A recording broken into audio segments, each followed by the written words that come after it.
ठीक है। तो आपने जिसके आगे हैश लगाए वो चार्ट खोल लें। तो अब हम आ जाते हैं यूरो यूएसडी के ऊपर जो हम बात कर रहे हैं। जब हमने ये सारी चीज़ें कर ली हैं अपनी चार्ट की सेटिंग कर ली है और हमारा चार्ट इस तरीके से नज़र आ रहा है, उसके बाद सर ने हमें क्या बताया था कि हम लोगों ने सबसे पहले क्या करना है। मैंने कुछ लिस्ट बना के रखी हुई है, ये वाली जो हमें सर ने बताया था। सर ने हमें कहा था कि इसके कुछ स्टेप्स होते हैं ट्रेडिंग के। ट्रेडिंग करने से पहले हमने क्या करना है, न्यूज़ चेक करनी है, सपोर्ट एंड रेजिस्टेंस के लाइंस लगानी है डे 1 और H4 में। फिर उन्होंने कहा कि जब हम ये लगा लेंगे हम ये देखेंगे चार्ट की कंडीशन इस वक्त क्या है, कि वो रेंजिंग कर रहा है, अप ट्रेंड में है, डाउन ट्रेंड में है। जब हमें ये पता चल जाएगा तो फिर हम क्या करेंगे, ट्रेंड लाइंस लगाएंगे। ट्रेंड लाइंस लगाने के बाद उसके बाद हम ये देखेंगे कि मार्केट अगर ट्रेंड में है तो हायर हाई बना रहा है और लोअर लो बना रहा है, नहीं बना रहा। जब हम ये देख लेंगे तो फिर हम ये देखेंगे कि भाई हम एक मूविंग एवरेज के हमें बताया था सर ने, ये मैंने ऐसे ही यहाँ लिख दिया है। तो अगर आप मूविंग एवरेज की स्ट्रेटेजी यूज़ कर रहे हैं तो वो देख लें कि वो लाइन है 20, 50, 200 का पीरियड। उसके बाद हमने वेट करना है थर्ड टच का। और जो सबसे मेन इंपॉर्टेंट चीज़ जो मेरे लिए है वो है स्टॉप लॉस और टेक प्रॉफिट। अगर आप ट्रेड लगा रहे हैं और स्टॉप लॉस और टेक प्रॉफिट नहीं लगा रहे हैं तो बेकार है ट्रेड करना। अब हम आ जाते हैं अपने इस चार्ट के ऊपर। तो हमने क्या करना है, पहले हमारी कंडीशन क्या थी, चेक न्यूज़। तो हमने क्या करना है, अपने ब्राउज़र पे जाना है, यहाँ लिखना है forexfactory.com। ये न्यूज़ देखने के लिए एक वेबसाइट है। यहाँ पे हम आ गए। अब यहाँ पे आके क्या करना है, अपने टाइम को यहाँ से मैच करना है। यहाँ बज रहे मेरे 1:11 हो रहे हैं, तो मैं क्या करूँगा, इस टाइम पे क्लिक करूँगा। अगर आपका टाइम मैच नहीं कर रहा तो यहाँ पे देखें कराची इस्लामाबाद, आपका जो भी यहाँ पे टाइम होगा वो आप सेलेक्ट कर लें। मेरा ऑलरेडी यहाँ हुआ है। तो मैं क्या करूँगा, यहाँ पे सेव सेटिंग्स करूँगा। तो यहाँ देखें 1:12 हो गए, सेम मेरे टाइम से ये मैच कर गया। अब मैं आऊँगा कैलेंडर पे आके मैं यहाँ क्लिक करूँगा। क्लिक करने के बाद यहाँ पे देखें डेट वाइज 5 अक्टूबर, 6 अक्टूबर, 7 अक्टूबर। आज जो डेट है वो है 8 अक्टूबर। तो हम 8 अक्टूबर में आते हैं। ये हम चेक करेंगे कि भाई मैंने अभी यूरो यूएसडी का चार्ट खोला हुआ है, इसके ऊपर मुझे ट्रेड करना है। तो मैं क्या करूँगा, 8 अक्टूबर में देखूँगा कोई न्यूज़ तो नहीं है यूरो की। यूरो का यानी मतलब ये कि ये सारी न्यूज़ हैं मगर हमने देखनी है रेड वाली। तो रेड वाली एक न्यूज़ ये है, ये जीबीपी की न्यूज़ है। ये मेरे ख्याल से आके जा चुकी है, 12:25 पे आके चली गई है। उसके बाद जो अगली न्यूज़ बड़ी न्यूज़ है वो 5:30 बजे आएगी। वो आएगी कैनेडियन पेयर के ऊपर। तो आज की तारीख़ में यूरो यूएसडी के ऊपर फ़िलहाल कोई बड़ी न्यूज़ नहीं है। 9 तारीख को AUD के ऊपर है, यानी कल। तो मैं क्या करूँगा, आज कोई न्यूज़ नहीं है, आज अच्छा दिन है। तो मैं क्या करूँगा, अब जाऊँगा अपने चार्ट के ऊपर। चार्ट के ऊपर मैंने क्या किया, मैंने पहला स्टेप चेक कर लिया कि कोई न्यूज़ नहीं है। अब मैं क्या करूँगा, सपोर्ट एंड रेजिस्टेंस की लाइंस लगाऊंगा डे 1 और H4 में। तो मैं पहले आ जाऊँगा डे 1 में। डे 1 में मैं आ गया। डे 1 में आने के बाद मैंने क्या किया, सपोर्ट, अभी मार्केट चल रही है बीच में, तो मैं सपोर्ट एंड रेजिस्टेंस फाइंड कर लेता हूँ। ये क्लिक है ड्रॉ हॉरिजॉन्टल लाइन के ऊपर क्लिक करेंगे। क्लिक करने के बाद जहाँ पे भी मैं इसको क्लिक करूँगा वहाँ लाइन लग जाएगी। तो मैं देखता हूँ कि भाई मार्केट ने सपोर्ट कहाँ से लिया है, मार्केट उठी कहाँ से है, यहाँ से। मैं इसको थोड़ा सा बड़ा कर लेता हूँ। अच्छा, इसको इस हॉरिजॉन्टल लाइन को अगर आपने थोड़ा सा इसको डार्क करना है तो इसी लाइन के ऊपर डबल क्लिक करेंगे। डबल क्लिक करने के बाद ये बॉक्स बना हुआ आ जाएगा आपके सामने। इसके ऊपर राइट क्लिक करेंगे, हॉरिजॉन्टल लाइंस प्रॉपर्टीज़ पे आ जाएंगे। यहाँ पर आप देखें ये थिकनेस है इसकी, तो मैं इसको थोड़ा सा बोल्ड कर लेता हूँ। ये हो गया बोल्ड। अच्छा, मैंने यहाँ पे लगाया सपोर्ट एरिया इसलिए क्योंकि मार्केट यहाँ से उठी थी, इसका मतलब इससे पहले भी कहीं उठी होगी। तो मैं इसका टचेस देखूँगा, इससे पहले यहाँ पे कहीं, यहाँ से कभी सपोर्ट इसको मिली है। अच्छा, अगर एक और मसला क्या आ रहा है, मैं इसको चार्ट को पीछे कर रहा हूँ, ये वापस वहीं भाग रहा है, वापस वहीं आ जाता है जहाँ पर मार्केट इस वक्त चल रही है।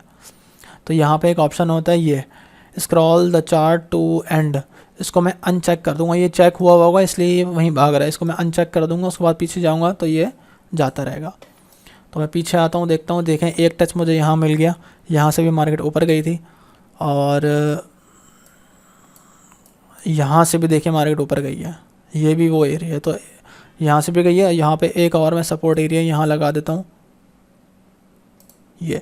ये वो एरिया है जहाँ मार्केट यहाँ पे आती है, इस एरिया से ऊपर भाग जाती है। यहाँ पर भी देखें, यहाँ इस एरिया में आई, यहाँ से ऊपर चली गई, फिर दोबारा इस एरिया में आई। जब भी इस एरिया में आती है मार्केट ऊपर चली जाती है। तो ये एक सपोर्ट एरिया कंफर्म हो गया मुझे। ठीक है, तो मैंने एक सपोर्ट एरिया यहाँ लगा लिया। अब एक रेजिस्टेंस भी लगा लेते हैं। तो मैं यहाँ क्लिक करता हूँ। क्लिक करने के बाद एक एरिया यहाँ से मार्केट ने नीचे आई है, तो मैं अब पीछे जाता हूँ, देखता हूँ कि इस एरिया से कभी मार्केट आई है नीचे। जी हाँ, बिल्कुल देखें, एक टच ये मुझे यहाँ मिल गया, और ये देखें 1 2 3 टचेस मुझे यहाँ मिल गए। तो मैं एक एरिया और फाइंड कर लूँगा कि मार्केट इस एरिया से जब भी आती है नीचे भाग जाती है। अब देखें, मैंने यहाँ पे ये मेरा रेजिस्टेंस एरिया, तो मैंने ये रेड है, इसको मैं सपोर्ट को मैं ग्रीन कर देता हूँ ताकि पता चल जाए कि ये सपोर्ट वाली लाइन्स है। आप लोगों ने भी ऐसे ही करना ताकि आपको पता चल जाए।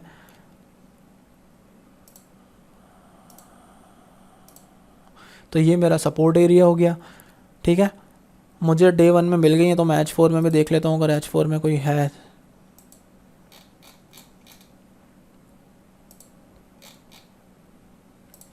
डे 1 के मैंने सपोर्ट रेजिस्टेंस लगा लिए हैं। अब मैं आ जाता हूँ H4 में।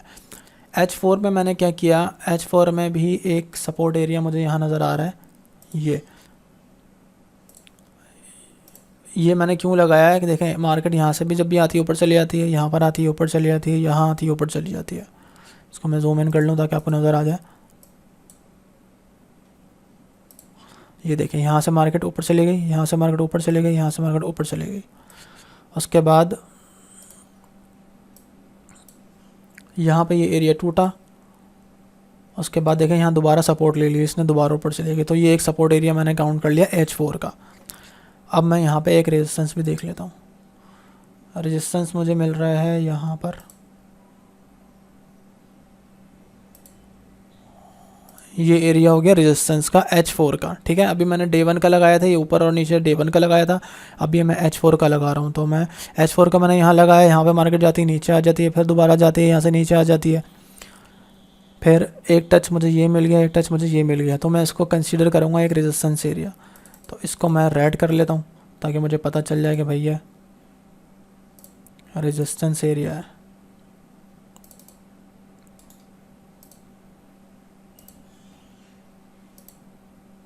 ठीक है, अब मैंने डे 1 और H4 का काम अपना कर लिया। अब मैं आ जाता हूँ H1 में। मेरा काम डे 1 का और उसका ख़त्म हो चुका है। अब मैं आ गया हूँ H1 में। H1 में आके क्या करना है, सर ने हमें क्या कहा था कि आपने ये देखना है कि मार्केट डाउन ट्रेंड में है या इस वक्त अप ट्रेंड में है। तो मेरे हिसाब से मार्केट अप ट्रेंड में तो है, मगर इस वक्त रेंज कर रही है मार्केट। इस वक्त मार्केट जो है वो रेंज कर रही है। ये देखें, एक ही एरिया में चल रही है अभी, लेकिन वैसे देखा जाए तो एक अप ट्रेंड में है। तो मैं क्या करूँगा, ट्रेंड लाइन लगाऊंगा यहाँ पर। यहाँ से मैंने ये ट्रेंड लाइन लगाई,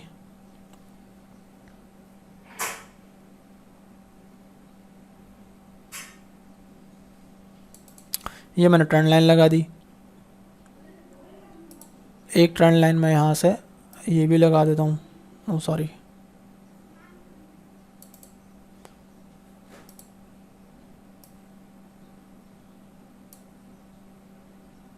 क्या हो रहा है ये, एक ट्रेंड लाइन मैंने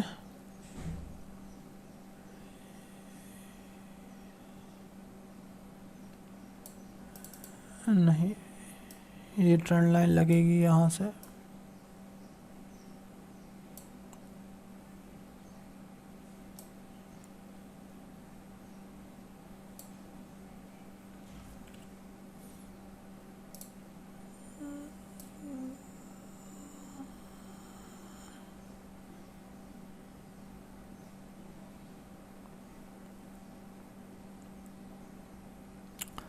अब इसमें बहुत ज़्यादा हाई बनाया हुआ है इसने, इसलिए मैं कंफ्यूज हो रहा हूँ।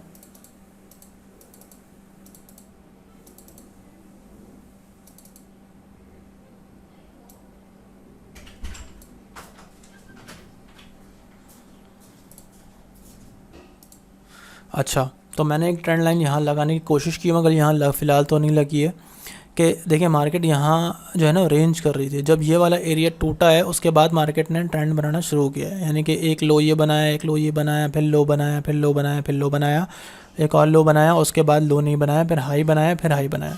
तो एक तो ये डाउन ट्रेंड था, ये जब डाउन ट्रेंड टूटा, ये कब टूटा, जब ये वाला हाई यहाँ टूटा, तो ये डाउन ट्रेंड ख़त्म हो गया, यानी कि इसने नया हाई नहीं बनाया, तो ये डाउन ट्रेंड यहाँ पे ख़त्म हो गया, यानी कि यहाँ डाइवर्जेंस दिखाई होगी इसने CCI में।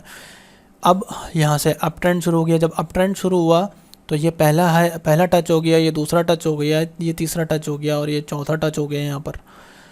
अब मार्केट यहाँ से इसने इस ट्रेंड लाइन को यहाँ ब्रेक कर दिया।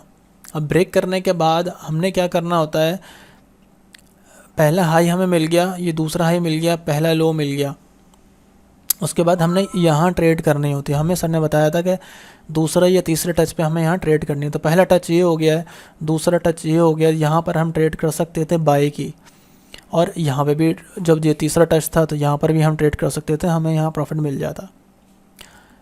और ये वही लाइंस हैं H4 के रेजिस्टेंस एरिया है, जब इसने यहाँ, अगर हम यहाँ बाय करते तो हमें पता होता हमें टेक प्रॉफिट कहाँ लगाना है। तो इस तरीके से हम चलते हैं। हमने रेजिस्टेंस और एरिया फाइंड कर लिया, चार्ट की कंडीशन देख ली, ट्रेंड लाइंस लगा ली, हायर लोज देख लिए, और फिर waiting for the third touch हमने यहाँ देखा कि भाई यहाँ पर हमने ट्रेड मिस कर दिए, ये चले गया है। लेकिन अभी क्या हो रहा है कि ये मार्केट ऊपर जाने के बाद यहाँ रुक गई है। अब जब तक ये वाला एरिया है, ये एरिया और ये एरिया, जब तक ये मार्केट इस रेंज में घूमती रहेगी हम ट्रेड नहीं करेंगे। अब हम देखेंगे कि मार्केट ये वाला हाई तोड़ती है, अगर ये वाला हाई तोड़ेगी तो हम अगले टच पे यहाँ पर ट्रेंड लाइन की ट्रेड ले सकते हैं। मार्केट ने इसका हाई अगर तोड़ा तो फिर जब दोबारा मार्केट रीटेस्ट करने के लिए आएगी तो हम यहाँ इसको बाय करेंगे, और अगर मार्केट ने ये वाला लो तोड़ दिया, जब लो तोड़ने के बाद जब दोबारा मार्केट इसमें आएगी तो यहाँ पर हम सेल करेंगे। तो इस तरीके से सर ने हमें बताया है कि आपने ट्रेड इस तरीके से करनी है। तो मेरी आज की अब मुझे ज़रा ऑफिस जाना है, इस वजह से मैं ज़्यादा लंबी वीडियो नहीं बना सकता, वरना मैं किसी दूसरे चार्ट में इसको एनालाइज़ करके एक ट्रेड लगा के आपको ज़रूर दिखाता। तो ये कुछ बेसिक चीज़ें जो मुझे पता थी वो मैंने बता दी। हो सकता है मैंने इसमें कुछ गलत अगर कहा हो तो आप लोग मुझे करेक्ट कर लीजिएगा, क्योंकि वीडियो रिकॉर्ड करते मैं कुछ चीज़ें मैं बोल जाता हूँ, मुझे अंदाज़ा नहीं होता कि मैंने सही बोला है नहीं बोला। अगर जो चीज़ मैंने गलत की है तो आप मुझे कमेंट करके ज़रूर बताइएगा, और ये दूसरों के साथ शेयर करिएगा। जो बेसिक चीज़ें सर ने हमें बताई थी वो ये थी। उसके अलावा एक भाई कल ग्रुप पे बता रहे थे कि इंडिकेटर वो एक लगा रहे थे, तो इंडिकेटर लगाने का जो मैकडी था, मैकडी आपने किस तरीके से लगाना है, यहाँ पे इंसर्ट में आना है, इंडिकेटर में आना है, ऑसिलेटर्स में आना है। ऑसिलेटर में आने के बाद ये रहा मैकडी पे क्लिक करेंगे। क्लिक करने के बाद ये पैरामीटर्स हैं इसके 12, 26, 9, तो इसको तो आपने एज इट इज़ यहाँ ओके कर दें, तो ये आपके पास एक मैकडी लग गया। अब आपने एक मैकडी लगाना है H4 का, दोबारा इंसर्ट पे जाएंगे, इंडिकेटर्स में जाएंगे, ऑसिलेटर्स में जाएंगे और मैकडी पे क्लिक करेंगे। यहाँ पर आपने फिगर्स को चेंज कर देना है। तो ये जो 12 है इसको हम 4 से मल्टीप्लाई कर देंगे, तो हमें पता चल जाएंगे कि 4 घंटे का क्या पैरामीटर होना चाहिए। जब पहला है 12, तो 12 मल्टीप्लाई बाई 4 48, तो हम यहाँ कर देंगे 48, क्योंकि हम H4 की पैरामीटर्स यहाँ निकाल रहे हैं। उसके बाद हमारा स्लो EMA 26 है, तो हम 26 के ऊपर क्लिक करेंगे, 26 मल्टीप्लाई बाई 4 104 हो जाएगा, तो यहाँ हम 104 लिख देंगे। उसके बाद है मैकडी SMA 9, तो 9 मल्टीप्लाई बाई 4, तो 36 यहाँ आ जाएगा, तो यहाँ हम 36 कर देंगे और यहाँ कर देंगे ओके। तो यहाँ हमारा 2 मैकडी लग गए हैं। तो पहला हमारा H1 का है, दूसरा H4 का है। अब हमने ट्रेड कैसे ढूंढनी है, हमने ये देखना है कि H4 का ये जो लाइन है, ये जो मैकडी की जो लाइन है, अगर H4 की इस 0 पॉइंट से नीचे है और ये भी नीचे है, मैकडी भी नीचे है, तो हमने क्या करना है, जब ये लाइन जो है वो इस मैकडी के बार के ऊपर टच करे, उसके बाद फिर हमने यहाँ सेल करना है। यानी कि एक बार इससे नीचे बने, इस लाइन के नीचे एक बार बने, लेकिन शर्त ये है कि ये जो 0 लाइन है ये नीचे है H4 में अभी यूरो USD की, और मैकडी का जो H1 का है उसमें भी यहाँ से ऊपर जाने की ट्राई की थी मगर ये नीचे आ गई है। तो अब हम मैं करंट में नहीं था, यहाँ पे H4 में अभी फ़िलहाल यहाँ से ऊपर है मैकडी की लाइन, ठीक है, यहाँ पर भी ऊपर है। अब जब मार्केट ये जो लाइन है ऊपर जाए, ऊपर जाके बाद जब दोबारा नीचे आएगी, नहीं एक गैप आएगा बीच में, गैप आने के बाद दोबारा जब फिल होगा तो हम यहाँ से बाइक एंट्री ले सकते हैं। हमने एंट्री लेनी है H1 के मैकडी को देखकर, H4 का हमने सिर्फ अंदाज़ा लगाना है कि H4 की जो लाइन है वो भी ऊपर है मैकडी के कि नहीं है, अगर हम बाइक एंट्री ले रहे हैं। सेल के लिए H4 की नीचे देखेंगे लाइन नीचे हो 0 से, और H1 की भी 0 से नीचे हो लाइन, तब हम सेल की एंट्री ढूंढेंगे यहाँ पर। तो ये मैकडी के कुछ क्वेश्चंस है, उम्मीद है आप लोगों को इससे फ़ायदा ज़रूर हुआ होगा, और इस चैनल को सब्सक्राइब कर लें, आगे जाके जो भी चीज़ें होंगी मैं यहीं शेयर करने वाला हूँ। इस वीडियो में फ़िलहाल इतना ही। Thanks for watching.